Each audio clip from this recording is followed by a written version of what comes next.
Now occasionally you'll get these little pins slightly oxidized, and if that's the case, you can always take your long nose and run it over the individual pieces. Try to scrape most of the oxidation off. Spraying it also doesn't hurt, but in some cases the only way to remove it is the long nose or an X-Acto knife.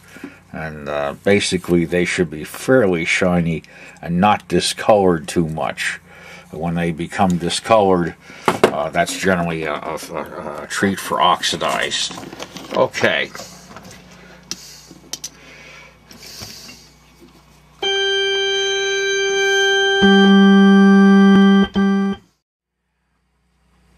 We've been having a little problem with the 16-foot. Contacts have been erratic.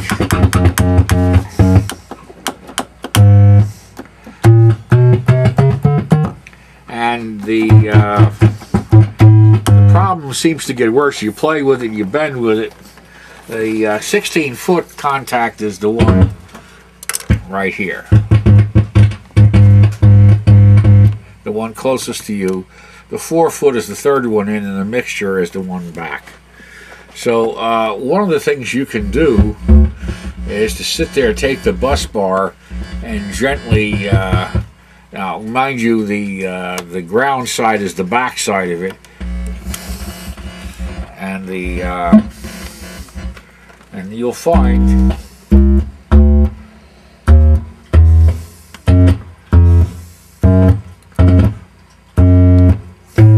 it's improved slightly when this is in the upright position. But what happens is sometimes, and this is on a, remember it's on a hinge, there's a slight twist to this. So if the cage has that slight twist, sometimes the bus bar will twist with it. And what's going to happen is you won't have it happen. It won't be making good contact when it's back in position again. So double check your return springs and the position of the bus bar itself. You don't want to see it bowed in any way, shape, or form. Cleaning the bus bar is certainly not a problem. You can spray it. This is a metal bus bar. You can spray it with a contact cleaner, but you should also double check the position of the whisker wires, because the whisker contacts themselves can be bent slightly with a long nose, and if you have a particular one that's touchy, you can sit there and give it a slight bend so that it favors one side a little more than the other. And this way here you can try this again. You're going to drop this down to the position where it will be played, and then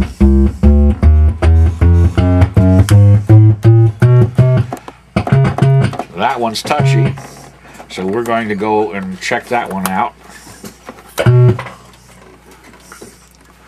And that's this contact right here. See, it doesn't quite make it. And what we're going to do, and you can do this with the power on.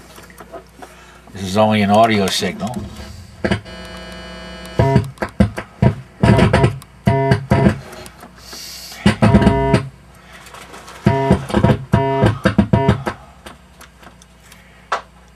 Adjust the contact and bend the bus bar slightly. I'll give it a little more of a push. Now you also have to understand, if the bus bar is oxidized, this is going to be a more difficult process.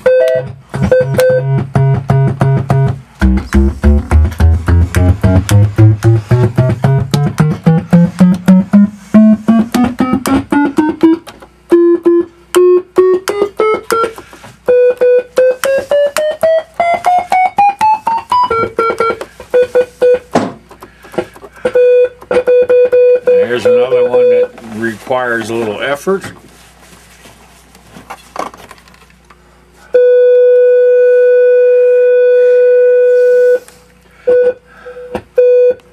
That's right here. You see, that's sitting next to the post.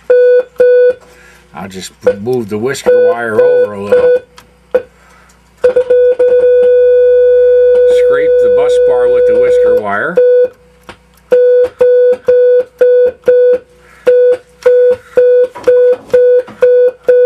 It's more consistent now.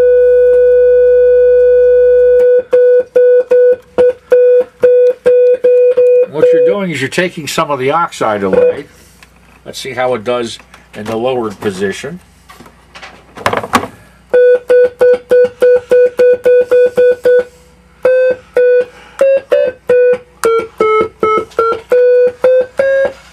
And that's an improvement over what it was. And you'll have to do this for each and every one of the keys that's giving you a hard time.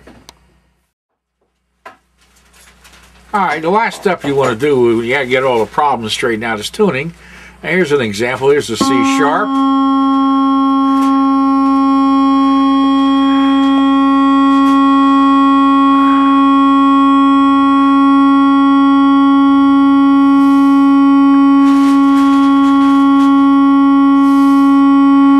And there we go. That's knocked in.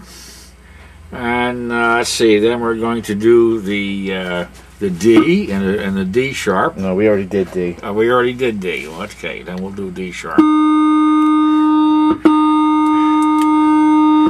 Still reading C there. Let's see, D sharp.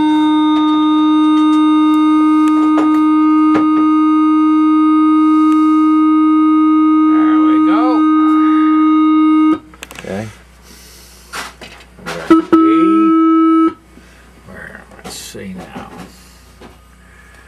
E. That's an E right there.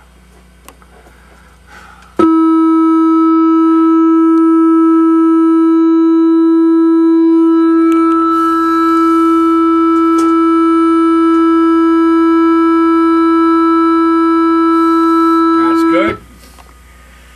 Okay. Go to F. Let's go to F.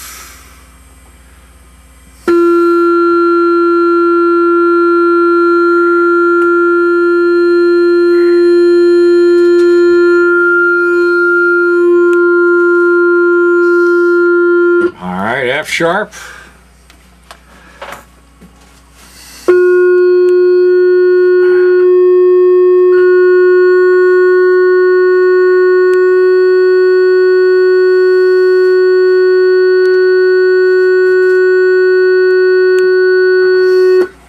Okay.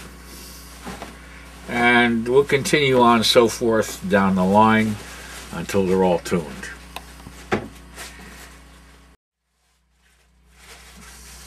After tuning it, we noticed that on some notes it seemed that the depth of the vibrato was a little extreme. So what we want you to know is that when we had this vibrato card repaired, the original 2K pot was destroyed, and we wired it up as a full depth unit because we didn't have the pot. But it looks like we're going to have to put the pot in, and we're going to modify the board in order to be able to do this.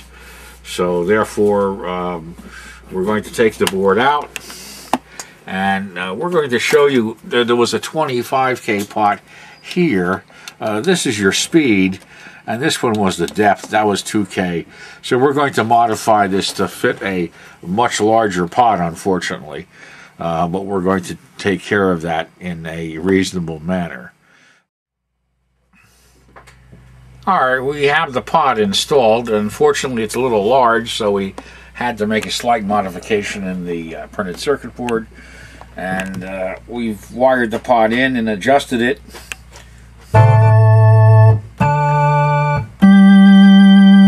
And as you can tell, it works very well. There's no thumping or hard knocking on the vibrato.